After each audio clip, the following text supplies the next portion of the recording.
Assalamualaikum warahmatullahi wabarakatuh. Waalaikumsalam warahmatullahi wabarakatuh. Ya, hari ini kita di kantor pajak ini kedatangan wong-wong hebat. Ya. Ini kalau kata bahasa budak-budak nih, dedenkotnya Palembang, yang tahu budaya Palembang. Jadi ada Bapak Raden Muhammad Ali Hanafiah yang biasa dipanggil Mang Amin, ya. Terus Raden Muhammad Ihsan, Mang Ican, orang-orang yang keren nih, ya. Jadi Mang Amin sama Mang Ican kita ngobrol-ngobrol ringan, santai, podcast Palembang dalam lintas sejarah dan budaya. Ya, ini dalam rangka untuk memeriahkan Hari Jadi Kota Palembang. Iya. Ya, latuonian ya, 339. Luar biasa. Berapa keturunan, Insya Allah. Boleh dipantun, Bu? Nah, boleh aja. Itu yang kami tunggu. Iya. Untuk Kota Palembang, Cek Ayu bersongket abang, songket ditenun oleh Cek Gaya. Dirgahayu Kota Palembang, semoga semakin maju dan jaya. Amin, luar biasa Bang Cek ya. Jadi memang semoga menjadi lebih maju, dan jaya, lebih nyaman, dan jaya juga ya. Ya inilah memang tanpa meninggalkan tradisi dan budaya kita pasti. Sedikit mungkin yang perlu saya sampaikan teman-teman sekalian ya. Latar belakang atau istilahnya kurikulum vitae ya. Mang Amin ini lahirnya tanggal 23 September tahun 59 ya. Staf ahli Dinas Pariwisata Kota Palembang dan juga budayawan. Nah, kalau Mang Ican nih lahir 21 Februari tahun 68 ya. Dosen Fakultas Hukum Universitas Sriwijaya, kemudian Ketua Bagian Hukum Pidana, Wakil Dekan 3 Fakultas Hukum Universitas Sriwijaya tahun 2011 sampai dengan 2015, dan pemerhati juga sejarah Sumatera Selatan, juga penulis opini tentang sejarah Palewan di media massa. Nah, buku yang sudah dicetak itu Palembang dari waktu ke waktu, terus Palembang kuno dan kini. Ini keren banget ya, bahasanya itu sudah bahasa populer ya. Jadi kalau kita ngomongin Palembang ini, pengen tahu juga lah gue, karena aku ini kan wong pajak yang sedikit banyak memang lahir dan besar di Palembang. Tapi memang selama ini kan lebih banyak di luar Palembang. Tapi sejarah ini bagiku sangat menggelitik. Ya. Kalau ngomongin soal Palembang, mana sih tepatnya ya? Apakah kita ngomongin Kerajaan Sriwijaya atau Kesultanan Palembang? Dan kalau kita ngomongin seperti itu, mana sih peralihan itu? Ya kan? Kadang aku dewek taunya yang karena Sriwijaya ini luar biasa. Nah, Kesultanan ini agak kurang difahami oleh masyarakat. Gitu. Nah, mana menurut Mang Amin dulu atau Mang Ican? Ican dulu kan. Mang Ican dulu ya. Perjalanan panjang. Jadi ke ujung Palembang tuh enggak ada tiba-tiba dengan Ican. Iya, enggak ada ujuk-ujuk, tahu-tahu ada misalnya. Iya, zaman ini nih. Dia tulis. Iya, jadi makasih ya Bu dari Mang Amin juga. Jadi Palembang ini katakanlah melekatnya dengan Sriwijaya sebenarnya, jadi hampir jadi kesatuan. Jadi kita sejarah Palembang ialah Sriwijaya, sejarah Sriwijaya awalnya kan.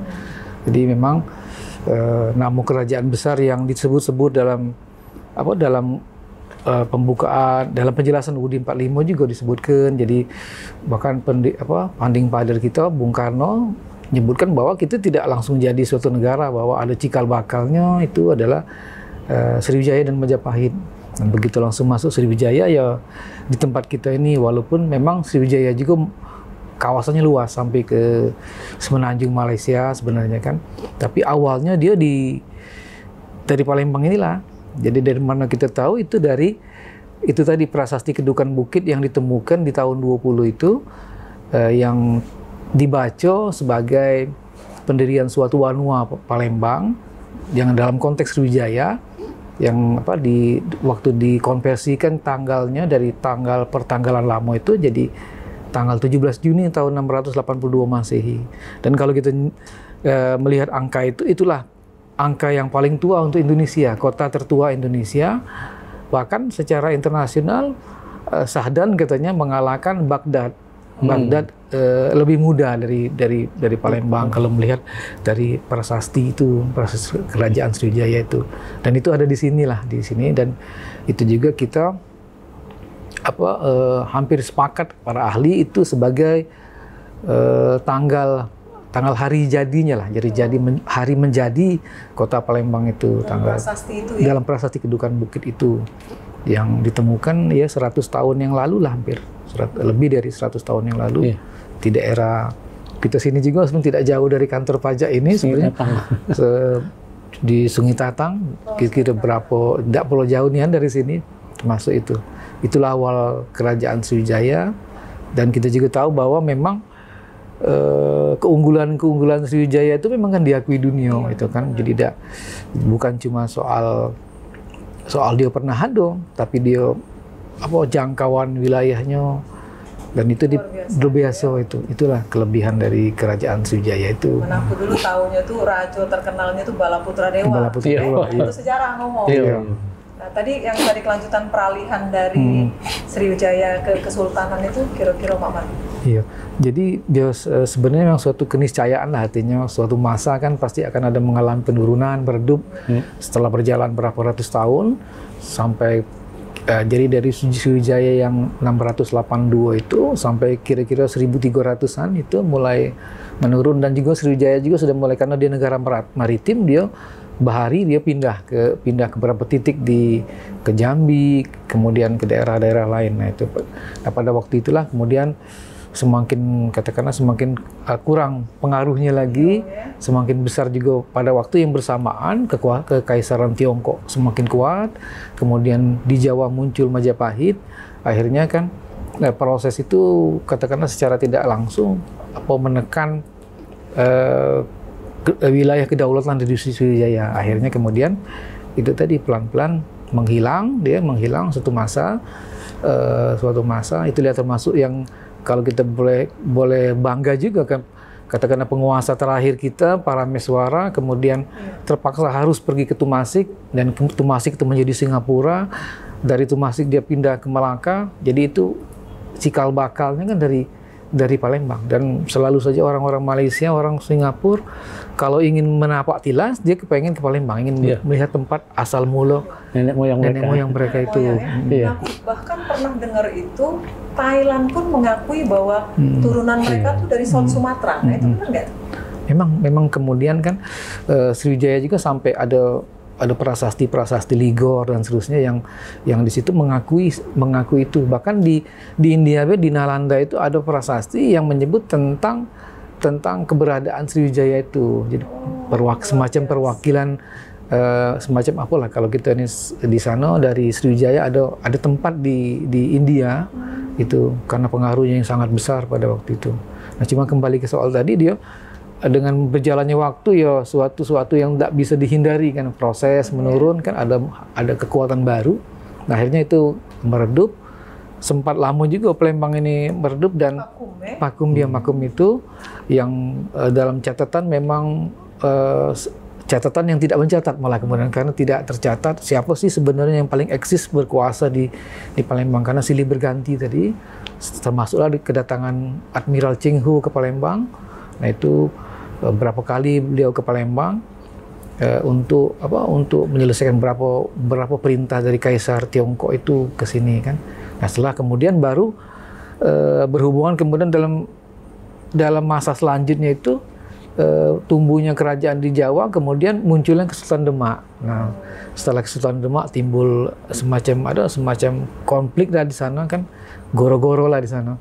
Terus kemudian ada sebagian dari keluarga itu yang kemudian hijrah masuk ke Palembang. Jadi itulah Ki Gede Ing Suro. Maka itulah menjadi cikal bakal Ki Gede Ing Suro itu katakanlah pengikut dari Arya Penangsang pada waktu itu, yang karena Arya Penangsang dengan Joko Tingkir kan sempat ini. Nah, beliau itulah yang menurunkan kemudian tokoh-tokoh pemimpin Kesultanan Palembang lah, kira-kira macam itu. Muncullah Kesultanan Palembang di era selanjutnya berjalan sekian ratus tahun dan itu pada titik terakhir sebelum kemudian Belanda kemudian bisa mengalahkan Palembang. Jadi kejadiannya itu Mang Amin kan sebenarnya kalau kita ingat-ingat itu terjadi hampir persis 200 tahun yang lalu. 1821, 1822. Mestinya kita peringati sebenarnya. Jadi walaupun itu sebenarnya kekalahan tapi kemudian membuat kita teringat bahwa kita dulu pernah punya kesultanan yang sangat besar. Bahkan ada yang mengatakan bahwa kesultanan di Indonesia itu yang khazanah harta kekayaannya itu yang paling besar se-Indonesia itu dari Palembang. Itu yang diambil. Kemudian ya biasa kalau perang kan kalah itu harta dirampas, dibawa. Itulah yang kemudian akhirnya tidak bersisa lagi gitu. Yang sifatnya barang-barang yang seperti itu. Nah itu mungkin itulah peralihannya itu. Makanya kita agak-agak keturunan Jawa itu dari emak gitu ya. Aku juga pernah ingat, makanya kan Raden Patah itu jangan-jangan ngambil dari situ juga apa namanya gitu kan. Kayak Yayan katanya. Iya, Raden Patah lahirnya di sini, lahir di Palembang. Makanya itu aku baru tahu. Luar biasa. Mang Amin, kalau dari sisi budaya. Jadi tadi yang diomong Mang Ihsan tadi dengan hadirnya Ki Gede Ing Suro tuh sebenarnya di Palembang ini, maka kan apa yang tadinya misalnya digawak Ki Gede Ing Suro itu menjadi warisan bagi kita. Misalnya coro bebaju, coro ngomong misalnya. Bahkan sampai ke piranti saji misalnya kan. Ini kita sampai hari ini itu mewarisi dari masa lalu yang dibawa dari Jawa, termasuk bahasa, ya. Bahasa itu Palembang itu ada dua bahasa sebenarnya, bahasa Palembang yang sehari-hari ini misalnya ada bahasa yang kromo madio. Kita masuk bahasanya udah ada kromo inggil tapi kromo madio. Itulah antara lain yang kita warisi hadirnya misalnya Ki Gede Ing Suro di sini. Dan ada beberapa misalnya budaya yang memang kita adaptasi. Nah, misalnya coro-coro baju misalnya, yang ikat ini tadinya misalnya belum sempurna pecah ini, misalnya batik ini dia kita sempurna ke ini. Misalnya yang tadinya misalnya keris yang ada misalnya di belakang kita ke depan ke misalnya. Yang tadinya sewet itu dipakai misalnya sampai ke tumit, kita naik ke misalnya. Seperti misalnya ada setelan baju kebaya pendek yang dipakai sultan-sultan Palembang itu kan adaptasi dari baju pecak beskap itu. Dia agak pendek ini. Itulah artinya budaya-budaya yang kita warisi dari penguasa-penguasa pada waktu itu. Biasanya Palembang nih, aku banyak nih yang dapat ilmu nih. Nah, kan katanya tadi kan kota tertua, ya. Kalau ngomongin kota tertua itu ada di Palembang, bahkan diakui sampai di beberapa negara lain. Gitu. Kan kalau ngomongin membuktikan bahwa ini adalah kota tertua itu kan ada beberapa aspek, kalau nggak salah 3 aspek ya, aspek sosial, kemudian ada aspek fisik, sama ekonomi. Nah, kira-kira masuk tidak memang sampai dia dikatakan kota dan tertua pula. Enggak, makanya dulu. Sudah jelas mah itu. Jadi dari catatan sejarah, Palembang itu memang menjadi kota tertua. Dasarnya itu tadi, prasasti Bukit. Nah, tentunya misalnya perekonomian pada waktu itu sudah ada. Tapi barangkali kan berbeda dengan misalnya ini, baik di masa Sriwijaya, masuk ke masa kerajaan, baru misalnya, dan bahkan Palembang itu pernah kosong ya misalnya. Nah, pernah kosong yang dikuasai oleh Lanun-Lanun, lalu hadirnya Admiral Cheng Ho tadi sini. Kan ini kan ada yang diperebutkan di Palembang nih. Ya pasti Palembang itu dianggap misalnya daerah misalnya yang cukup makmur. Sampailah pada masa Kesultanan Palembang. Ngapa misalnya penguasa-penguasa misalnya dari luar itu, penjajah-penjajah dari luar itu, Ujo Palembang demen itu dengan Palembang nih kan, ya demen. Karena kita misalnya yang diburunya rempah, nah rempah itu, bahkan kita bukti kita misalnya banyaknya rempah di Palembang sini kan kita punya Sungai Sahang, ada Sungai Sahang gitu, ya itu salah satu bukti itu. Bahwa, nah yang ini kan yang diperebutkan oleh bangsa asing di Palembang itu kondisi perekonomiannya. Jadi memang 3 aspek itu masuk kan. Iya, pokoknya disebut kota tua, kota. Kota tua. Kalau nak kata apa nak galak dia kat sini. Mungkin apa dia nak sebut ke. Nah, tadi kan Mang Ican kalau ngomongi wilayah Kesultanan Palembang, kira-kira mana baik secara geografis kan harus ada tes wilayah. Iya. Yang jelas pada waktu dulu katakanlah Sumatera Selatan yang sekarang secara geografis provinsi Sumatera Selatan masuk kan, kemudian daerah Bangka Belitung masuk dalam kuasa ya, karena banyak pengelolaan pertama kali timah itu kan dari Sultan Palembang, dan sebagian Lampung sebenarnya juga masuk sebenarnya, karena sebagian Lampung kecuali yang lebih dekat ke Banten, karena itu kalau situ dia pengaruh Banten.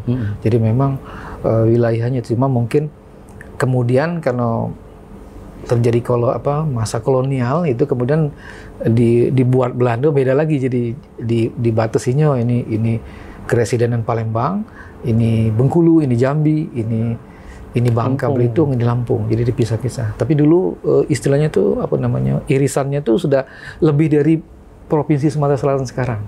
Kalau Bangka Belitung jelas itu, cuma yang Bengkulu itu sudah masuk ke daerah Bengkulu juga, ke Lampung, perbatasan Jambi juga ada. Jadi memang dari dulu sudah ada penekanan. Iya dulu. Nggak salah kan Namok itu kan Sumbaksel, iya benar. Iya, pada waktu itu ya. Bagian selatan. Iya, bagian selatan. Jadi luas banget sih Kesultanan. Iya. Ini ya. Pengaruh Nah tadi itu ya Mang Amin. Kalau kita ngomongin tadi Mang Amin kan ngomong kita ini sebenarnya banyak mengadop budaya Jawa. Tadi udah nyata-nyata tadi siapa namanya yang dari Demak itu ya, ketika mewarnai masuk ke Kesultanan itu. Unsur apa sih yang mengkontaminasi, maksudnya menambah nilai tambah bahwa kita ini berdekatan banget dengan Jawa. Ya, seperti misalnya kita punya misalnya Aisan, yang disebut Aisan Gede. Aisan Gede itu kalau kita jengok kan hampir mirip misalnya dengan Solo Basahan.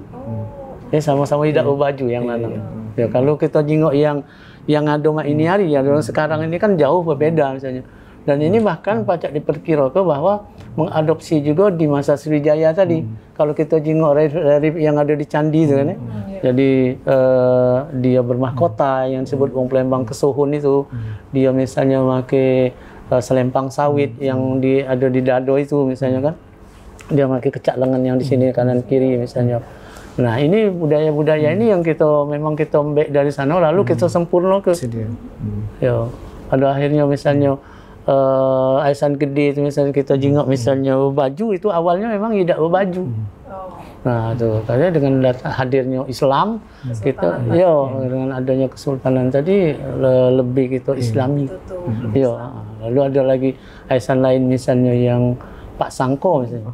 Itu kan kuat pengaruh Islamnya itu. Pak Sangko. Keislamannya. Keislamannya lebih kuat karena dia pakai jubah, dan yang betinonya pakai baju kurung itu. Itu. Nah, selain Jawa, kira-kira budaya apa yang mempengaruhi Palembang? Ada Melayu gitu. Melayu saya. Agak kental ya dulu. Agak kental gitu. Makanya Palembang itu pacak kita sebutkan Melayu Jawa. Nah, misalnya kita kan tidak ada penuh misalnya, balik ke bahasa tadi misalnya. Kalau di Jawa itu misalnya dak kati itu misalnya bonten enten, di kita kan jadi nano wenten. Kalau misalnya di Jawa itu bahasa Jawa itu misalnya badek tindak pundi, di kita ini kan jadi nak ke pundi, ayun ke pundi. Nah, itu. Ayun ke pundi. Ayun ke pundi itu mau kemana atau nak kemana misalnya dari kita. Tindak pundi.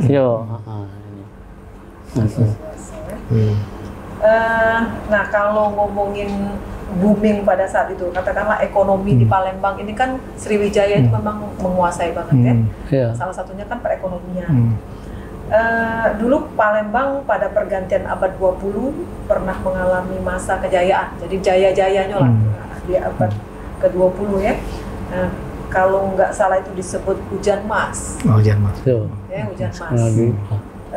Nah, mak mano kira-kira ceritanya tuh sampai dikatakan hujan mas. Kita hujan baju bisa. Hujan. Iya, jadi hujan mas itu memang istilah masa awal-awal itu pada waktu itu apa namanya dalam bahasa ini disebut ada beberapa penelitian orang barat malah disertasi itu tentang kemajuan apa istilahnya kalau tidak salah konjungtur ekonomi tinggi pada masa itu ya. Jadi Palembang itu dari apa katakanlah buminya ledakannya itu dari pada waktu karet itu. Nah, karet itu batang para ujung Palembang nih, para tadi ya. Karet, jadi hasilnya ini kemudian kebutuhan pada waktu itu termasuk yang sangat meningkat pada waktu itu kan teknologi otomobil itu disebut otomobil kadang-kadang nggak heran ngapa disebut mobil itu sebenarnya ada kata-kata automobil karena zaman dulu itu kendaraan itu ditarik oleh kudo segala macam. Jadi dia ditarik. Nah, kalau mobil itu mobile itu kan bergerak juga, tapi auto berjalan sendiri. Dia automobil tidak ditarik oleh hewan apapun, dia berjalan sendiri. Makanya jadi disebut automobil dan disingkat jadi mobil. Nah, mobil itu menggunakan perubahan peralihan dari roda yang seperti roda kudo itu ya, jadi roda ban. Nah, ban itu butuh karet yang sangat besar. Itulah yang kemudian kita Sumsel lebih dulu pada waktu itu karetnya ada, maka kemudian luar biasa pertumbuhannya era itu dengan pertumbuhan yang sangat tinggi pada masa itu. Katanya jumlah mobil di Palembang ini tidak sebanding dengan jalan pada waktu itu. Iya, saking kaya. Iya, ada yang di dusun juga sampai kemudian tidak pacak dibawa juga kendaraannya mungkin bahan bakar bensin pada waktu itu tidak mudah dicapai juga, tidak mudah didapatkan itu kan pada waktu itu. Jadi saking itunya. Kemudian yang kedua katakanlah semacam parameternya bahwa dalam data itu katanya suatu masa ukuran wong ini kan kalau kayu ini pacak naik haji kalau Islam. Nah di Mekah itu dalam daftar haji itu Pulau Jawa yang sebesar itu dari ujung ke ujung itu dibanding ke Palembang itu cukup dengan Palembang jumlah mukim jemaah hajinya pada waktu suatu masa suatu masa itu. Maka jadi kemudian memang perekonomiannya sangat tinggi, maka disebutlah hujan emas pada itu, hujan emas sampai yalah yang namanya hujan emas tidak ketampung lagi. Nilai ekonominya itu luar biasa. Jadi pada masa-masa itulah luar biasa sih potensinya pada waktu itu. Tadi kan komoditi yang paling laku, maksudnya lagi booming pada itu memang karet. Karet pada masa itu karet ya. Ada yang lain nggak selain karet? Misalnya minyak itu kan memang luar biasa minyak. Betul minyak juga. Jadi minyak itu penemuan ladang minyak di beberapa tempat di Sumatera Selatan sampai ada unit pengolahannya di Pelaju dan Sungai Gerong tahun awal 1900 betul itu yang kemudian itu juga yang menopang pertumbuhan selanjutnya kan. Sementara sebelumnya itu kita tidak kata mengamin sebelumnya kan kita kayu dengan lada sebelumnya itu lada itu dengan lada timah sebagai rempah-rempah tadi timah. Nah rupanya hampir tidak putus lah masa itu. Kemudian keadaan berubah butuh dengan karet kita sudah pada masa itu sudah siap karena sudah ditanam mungkin pada waktu itu. Nah itulah yang mungkin buat dia menjadi tinggi pada masa itu. Jadi sahang atau lada masuk kapur barus itu. Kapur barus ya. Masuk kapur barus. Masa yang di masa-masa itu. Iya. Terus apa tadi lagi minyak juga, timah juga karena masuk Sumsel bubble tadi bubble. Nah, kalau zaman itu kan masih sistem barter. Komoditasnya. Mak mana lah kira-kira zaman itu tuh masih barter juga? Pertukaran sebenarnya kalau barter ini pertukaran natura, jadi barternya sifatnya natura dengan natura kan macam gitu. Jadi tidak menggunakan, memang sudah ada mata uang pada zaman kesultanan, tapi kemudian ada beberapa suku tertentu yang seperti suku anak dalam itu kan mereka pertukaran natura barter. Jadi orang dari kota bawa barang, kebutuhan tukar dengan tadi misalnya beras, misalnya tukar dengan kebutuhan kita, kebutuhan kita apa, kebutuhan dia apa. Di mana wilayah itu produksinya paling banyak apa. Benar. Nah kalau kaitannya dengan kerajaan, kira-kira yang menjadi partner dagang kita di zaman dulu, Mang Aping, siapa kira-kira? Atau Mang Isan juga? Antara lain misalnya ngapo misalnya Kuto Gawang itu dibakar. Itu penyebabnya kan itu. Karena tidak terjadi kesepakatan perjanjian dagang pada waktu itu. Itu artinya awal-awalnya misalnya kita ngadakan perjanjian kita nih sama bangsa misalnya bangsa Belanda misalnya, ngadakan perjanjian dagang. Nah, ketika misalnya perjanjian ini dilanggar atau misalnya pihak misalnya yang Belanda tadi wan prestasi misalnya kan itu terjadi pertempuran yang mengakibatkan misalnya dibakarnya misalnya Kota Gawang misalnya pada waktu itu. Sudah ada perdagangan kan pada waktu itu. Tadinya baik-baik gitu nih ininya. Sampai sudah ngirim keluar juga ya. Atau sekarang ini ekspor ya. Ekspor. Sudah. Nah itu kan kalau kita ekspor itu berarti kan memang Sungai Musi ini luar biasa kan, dalamnya segala macam. Jadi memang tempat transportasi atau tempat singgahnya beberapa kapal-kapal besar untuk perdagangan tadi. Nah tadi sudah disampaikan oleh Mang Ican, ada sempat diem dulu, ada masa ini ya, pada saat masa Palembang kosong itu. Sriwijaya ke Kesultanan. Ke kerajaan. Iya, ke kerajaan. Dari kerajaan kan ke Kesultanan seperti itu dulu kan ya. Nah itu apa memang kan otomatis kan tadi yang tadinya Sungai Musi ini menjadi andalan, apa karena salah satunya pendangkalan dan sebagainya gitu. Nah apa mak mana?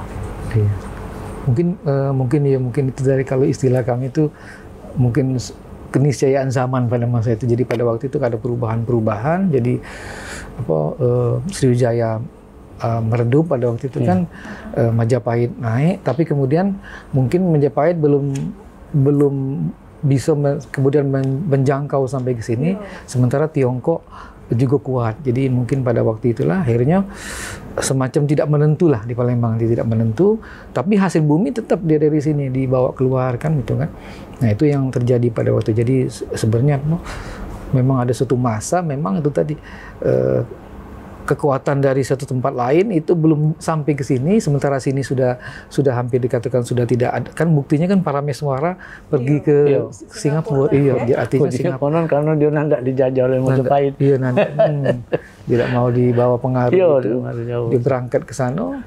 Akhirnya mungkin semacam itu vakum lah, namanya vakum kan, kosong, tidak ada yang berkuasa, tapi prinsipnya mungkin negara pada waktu itu kan kedatuan yang sifatnya mungkin mereka tetap baik ini, cuma tidak dalam satu kedatuan yang utuh lagi, satu lagi dia masing-masing. Nah dari itulah kemudian kan jadi lemah dia kan, jadi lemah, masuklah para lanun kata Mang Amin tadi, bajak laut yang pernah ditangkap oleh Cenggu itu Chen Sui rasa namanya, Chen Sui namanya. Iya. Mudah-mudahan beda ganti namanya mirip. Chen Sui. Dia sudah mencatatkan kan sampai 4 kali dalam perjalanan Chenghu itu ke Sumatera. 4 kali dia mampir ke sini untuk urusan-urusan ini. Karena aku kemarin kan ngomong, jika 4 kali itu sayang Chenghu itu tidak ada mampir ke tempat aku.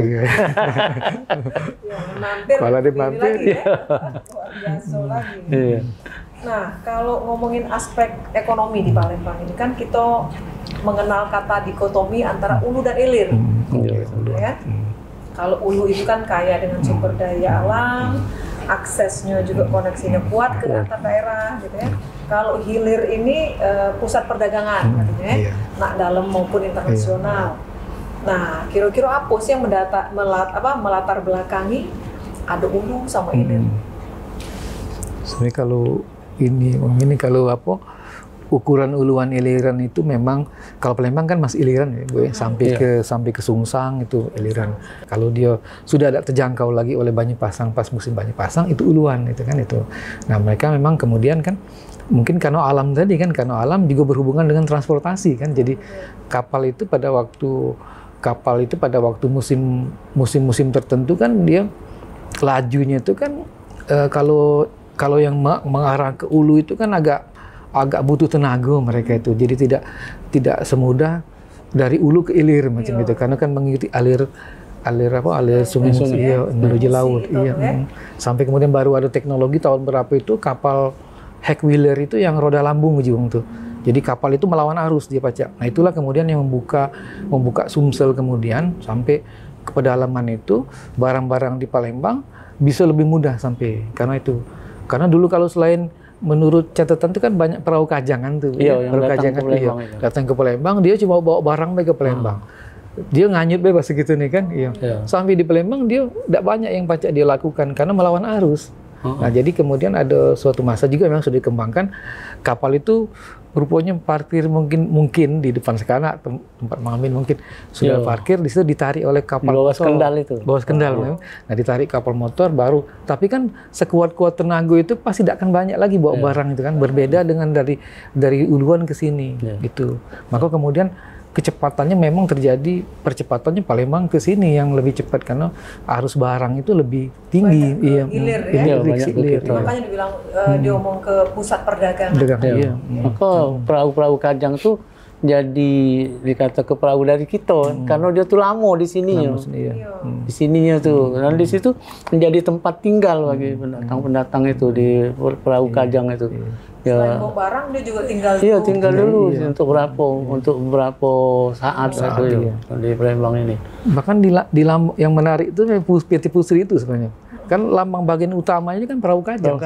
Dia menggambarkan tentang arus ekonomi itu sebenarnya.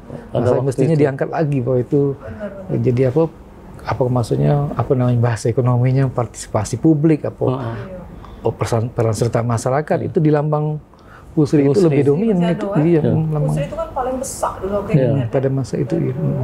Nah, kalau kita ngomongin ini apa namanya konsep pungutan pajak zaman dulu kan Lado aku dengar juga sesuai dengan literatur ini Palembang ini sudah kota otonom katanya sejak April 1906 ya. Sudah ada pungutan yang dilakukan. Pak Mano itu iya, jadi memang jadi apa tadi namanya kalau bahasa Belanda Blaster tadi. Jadi wong Palembang nyebutnya tuh blasteng. Iya, jadi maksudnya dia tuh blasting ya. Blasting tulisannya blasting. Jadi wong Palembang tuh nyebutnya blasteng. Jadi makan cuko tuh pajak-pajak itu. Nah, ini di awal-awal dulu makanya di Palembang tuh mesti ada kapitan gitu. Ya, ada kapitan. Kapitan itu ada kapitan yang bangsa Cina, ada kapitan yang bangsa Arab, ada dia. Ada yang kalau wong kitanya itu Demang ya dulu, masa-masa itu ya, masa-masa itu sebelum masih dari masa kepresidenan itu sudah ada gitu tentang pungutan pajak ini. Dan di masa kesultanan juga ada sebenarnya. Tapi ada memang mereka tuh yang dibebas ke sultan dari misalnya dari pajak gitu. Seperti gitu kan ada pungutan ya. Iya, sindang. Ada sindang gitu kan. Iya. Itu. Ada sikap. Sikap ya. Ada yang memang dia misalnya tidak ada bayar pajak, tapi dia menunjuk tenaga misalnya. Tenaga dengan kesultanan misalnya. Tukang ngaju ke perahu misalnya. Tukang misalnya napak kayu dan lain sebagainya, itu yang dibebas ke sultan. Namun pajaknya sudah ada pada waktu itu. Dalam bentuk upeti-upeti. Ya, istilahnya zaman dulu tuh Ketua Ngamin tadi kan memang ada dibagi daerah kepungutan, daerah sikap, daerah sindang, itu masing-masing punya tingkat kewajiban pajak beda-beda. Makanya ada ungkapan juga setiap tahun dari daerah-daerah itu milir seba tuh menghadap sultan dan juga zaman kolonial mengantarkan katakanlah pajak lah macam itu dari marga-marganya. Cuma mungkin mereka tuh istilahnya mungkin beda dengan gitu, bahasanya beda. Blasteng karena di masa kesultanan itu juga kan sultan itu kan masing-masing sultan tuh ngeluarkan duit dewek. Ada mata duit dewek. Mata duit masing-masing. Iya, mata duit masing-masing. Jadi duit itu tuh berlaku ya, koin itu. Masa ada contoh koin-koin? Ada di museum ada sebagian. Ada di Museum Mahmud Badarudin ada. Jadi misalnya di masa Sultan Nur Rahman katakanlah. Dan di situ misalnya di duit itu nama beliau misalnya. Itu. Jadi tapi terbatas ininya, pembuatan itu terbatas, tidak boleh banyak. Itu. Iya, jadi ada itu kalau yang Ibu sebut misalnya otonom tadi, kita sudah berlaku pada masa itu, kita sudah pajak misalnya membentuk ke duit dewek misalnya. Dan diakui pula. Dan diakui misalnya. Nah jadi kalau itu pungutan sejak zaman dulu, nah sekarang kan balik-balik ke pajak, aku ini kan mau pajak. Jadi dikit-dikit lah pengen tahu juga pendapat Mang Cek tentang pajak di Lembang di Mano dalam konteks modernnya atau ya apa be yang penting tahu kami lah kalau misalnya apa yang kurang misalnya sehingga memang kan pajak ini jadi momong jak takutnya gitu ya dengan pajak pendapat Bang Amin sama Bang Ican kadang-kadang mau pikir mah ini wong tuh ujung Palembang galak berpikir cepat. Pernah dengar bahasa cepat ya? Sempit nian. Ngapain nak bayar pajaknya? Kita yang ujinya pajar-pajar lah metu dari rumah misalnya. Lah keringat uang tinggal nak ngembeknya kan kadang-kadang. Nah, cuman barangkali yang pertama tuh yang perlu dilibatkan tuh misalnya tokoh-tokoh. Jadi yang disebut wong Palembang sesepuh itu dia apakah dia misalnya ada di macam-macam lembaga yang ada di Palembang ini misalnya. Kemudian bahasa yang digunakan, bahasa komunikasi misalnya. Jadi kalau misalnya yang diadop ini wong Palembang, bahasa wong Palembang. Jangan mentang-mentang. Yo, itu nah misalnya. Kemudian meyakin ke bahwa pajak ini sudah dibayar ini Kak G untuk ini nah, untuk ini kan sudah ada misalnya tahun tadi kita membangun ini itu hasil dari pajak ini misalnya. So meyakin ke dia.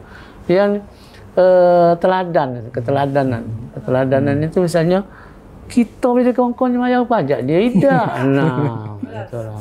Oleh itu ada misalnya ada pajak tu misalnya yang misalnya dari sekian yang harus dibayar ni misalnya pacak tak misalnya nganyang.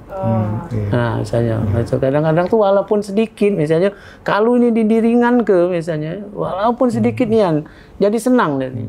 Ya, walaupun sedikit misalnya, ini tuh. Selisihnya tu cuma sedikit kalau dihitung balik misalnya. Tapi terasa misalnya terasa diladeni misalnya, terasa diladeni tadi. Ini untuk apalagi terakhir ini kan misalnya yang direbut ke uang terakhir ini kan makan pempek kena pajak itu 10% misalnya. Nah ini jadi masalah, pernah jadi masalah memang ini. Itu yang di warung-warung ini.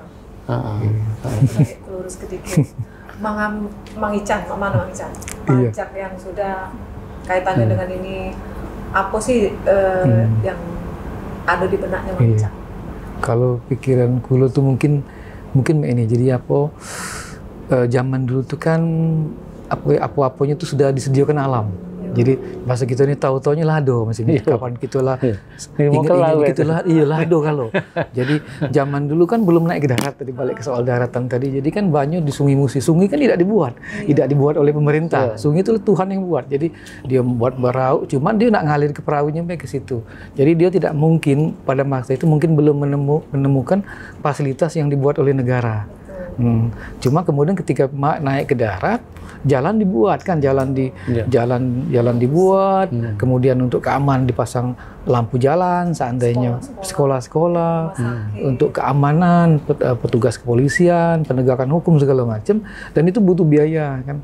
Nah, itu memang mereka mungkin tidak terpikir seperti itu. Sebenarnya kalau kami itu kalau ya mungkin agak ini kebacuannya itu kan kalau balik teori kontrak sosial itu kan dari awalnya ketika orang pada waktu keadaan tidak menentu, kemudian bersepakat membentuk suatu komunitas, jadilah negara, makanya sebagian dari tugas-tugas itu diberikan kepada negara dan negara butuh biaya untuk konsekuensinya itu. Nah itu jadi mungkin itu mungkin paling kalau tapi mungkin agak Pak Man lah mungkin perlu dipikirkan lagi juga mungkin juga perlu banyak tempat itu dipasang pecak-pecak dulu itu tulis bahwa proyek ini bangunannya dibiayai oleh pajak. Jadi di mana-mana tempat jadi ngingetkan lagi publik tuh ini publik pokoknya di mana-mana tempat macam jadi tersadar oh ini siapa nak bangun gedung ini kalau bukan dari pajak itu kan macam itu mungkin pikiran. Benar. Jadi ini ngalirnya dong ya. Amin ngomong mak ini terus jadi gayung bersambut. Ya, jadi memang pajak ini kami sadar benar bahwa ini kan momok benar kan masukan dari Mang Amin tadi perlu ada kita ngobrol dengan tertubuh ada tokoh masyarakat, tokoh agama untuk ngomongin bareng-bareng tentang pajak. Terus juga komunikasi kami yang harus diperbaiki. ngomongnya ya bahasa ke daerah anu ya harus bahasanya yang bisa diterima gitu ya. Terus ya banyak hal yang harus kami perbaiki lah. Cuma memang tadi kadang-kala juga memang karena edukasi atau penyuluhan kami yang mungkin harus kami tingkatkan lagi. Sudah bagus nih Mas sebenarnya di mana-mana sudah, tapi memang mungkin harus kami tingkatkan lagi. Karena kalau misalnya kan tadi antara pajak daerah dengan pajak pusat, kami ini kan pajak pusat ya. Nah tadi yang misalnya makan pempek di warung kena pajak, nah itu sebenarnya bukan pajak pusat atau pajak pertambahan nilai PPN, nah itu ya. Nah itu kan pajak pembangunan di mana itu Pemda. Nah memang ini dua-duanya sama pajak dan tentu baik untuk kemaslahatan masyarakat dan umat. Jadi luar biasa. Terakhir lah ya sebelum kita tutup ini ya dengan belakar kebetok lah kira-kira. Aku pengen tahu nih harapan Bang Amin, Bang Ican ke depannya, entah itu tentang pajak, konsepnya kita masuk ke bareng-bareng, atau harapan yang universal lah sifatnya. Itu tadi kita sama-sama misalnya bahwa bayar pajak ini kewajiban.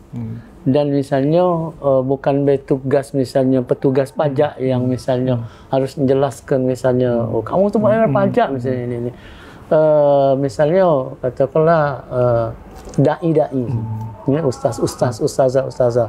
Ini kan lebih mengenal. Nah tinggal lagi misalnya mengkomunikasi ke misalnya dengan misalnya ustazah ini misalnya.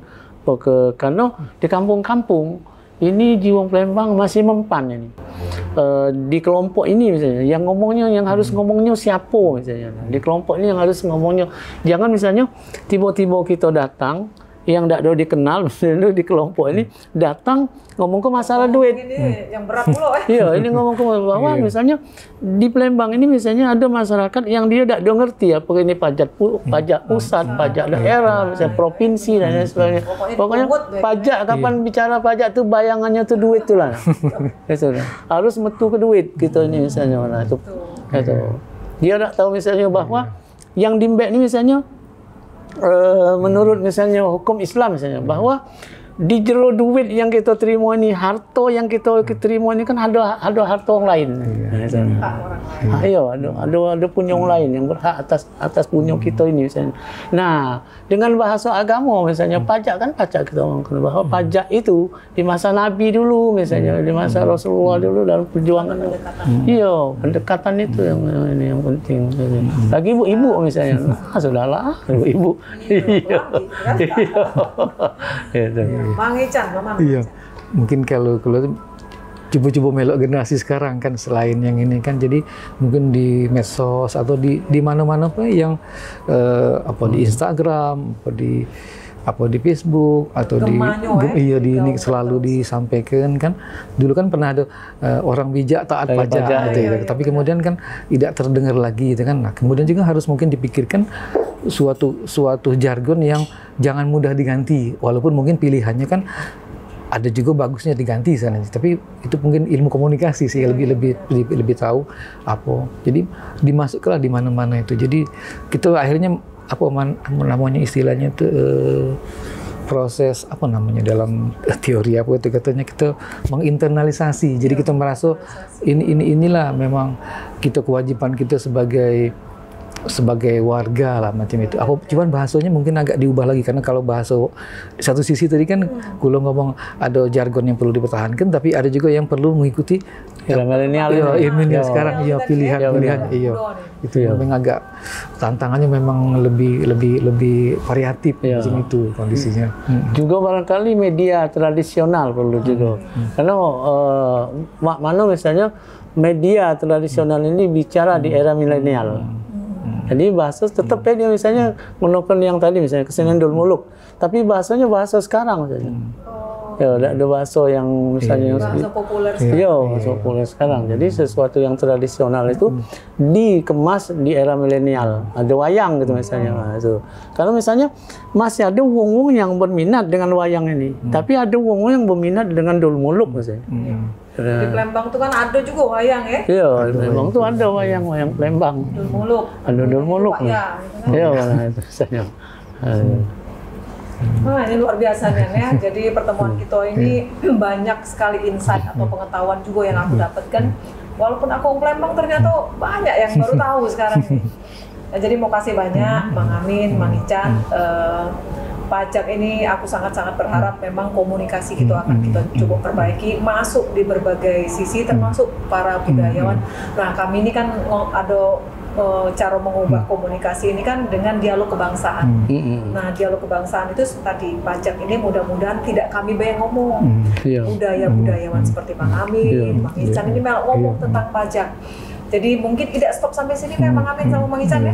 Kaget kita buat lagi acara yang mungkin gaungnya berbeda atau masih ngomongin budaya tapi nyenggol-nyenggol pajak lah.